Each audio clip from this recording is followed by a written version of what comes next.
Welcome to Americana Archives. Today's headline is The Strange Sheep.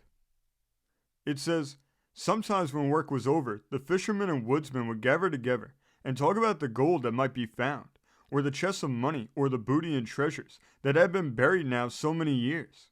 It was only now and again that these talks would take place, for when the fishermen were not out in the dories or schooners, they were mending their nets or drying the fish, or between times they were helping make small farms out of the rocky coastline land. Then there were the lobster seasons, when the lobster traps were used, and these were busy seasons, for people always liked lobsters immensely. 2. When the men did meet together and talk, the talk was mostly of the sea and of the weather, of the storm that might be coming, of the storm that had just passed, of the last trip of fishing off the banks, and of the fogs and unbeatable quality of the sea. But sometimes they would talk of the treasures that were hidden by those boats of long ago, of the gold that might be found in unsuspected places, of the seekers and explorers and pirates and conquerors and changes of victors that necessitated many a hurriedly hidden chest of wealth. For in those olden days, seamen carried money with them to pay loans, to win successes, to make bargains. It was when the men talked of the changing days of old, when the men of Viking blood first came, to be followed by the French and the English, while the Spanish and the Hollanders sailed the seas as well, and stopped to see what was what in that section of the country, that the boys who were always known simply as Sam and Peter listened most attentively. The fact that they were around during all the evening talks that took place made their elders happy that they too were going to follow the lives that had been led by their families as long as could be remembered.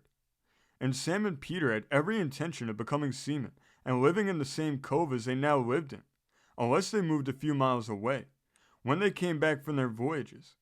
They were splendid friends. Both felt so sure of each other. They never had to go in for too much talking, and neither of them liked too much talking. But when they had talked, they had gone over again and again what they had heard of the treasures to be found, that surely would be found in this part of the country, where so many vessels had landed or had been captured or wrecked by the storms. Captain Kidd had buried treasure on 2 islands, so it was said. The people in general didn't believe in one of these islands. They say he never went there, Sam commented to Peter as they dug for clams along the beach to take to the market the following day. They say that he did go out to Oak Island, though. Well, answered Peter, Oak Island has been dug into a lot, and no one has ever found anything there. Why, just think of those millionaires who have come down and held regular digging parties on Oak Island, partly for fun, and because buried treasure always does sound exciting, and partly because they thought the descriptions made it seem so likely to be found. All right, agreed Sam. I'm not so ready to go to either of those islands. The one near Petite Riviere is so ghostly. Not that I believe that old story of the ghost that shows herself just as a fog is about to come up, nor that she moans and groans and can be heard all around between the sounds made by the wind. But I never did like what I heard about the sheep. The sheep? Repeated Peter. Yes, you know. It's pretty sheltered over on that island, quite different from Oak Island. And the people thought it would be a good place to send the sheep one winter. Well, they did. All the sheep were taken across in boats and left there. Maybe they fixed up a shed and took more food along too. But it was a wonderfully sheltered island and lots of green on it. But when they brought the sheep back in the spring, every one of them acted just a little peculiar.